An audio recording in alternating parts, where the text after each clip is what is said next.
কার দোকানে খাই না বড়টা চপ খায় চপ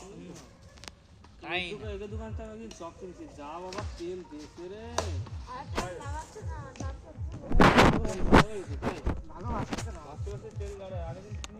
এইখান তো সাইকেলে ছড়াই দে রিভিউ টিভিউ সব হয়ে যাবে তো সাইকেলে ছড়াই দে জলদি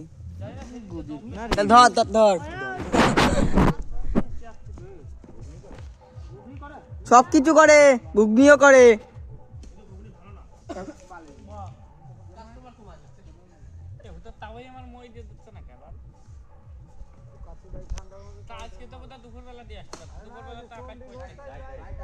এই রাইট বল তুমি এক পাল্লা মই দিতে পারছো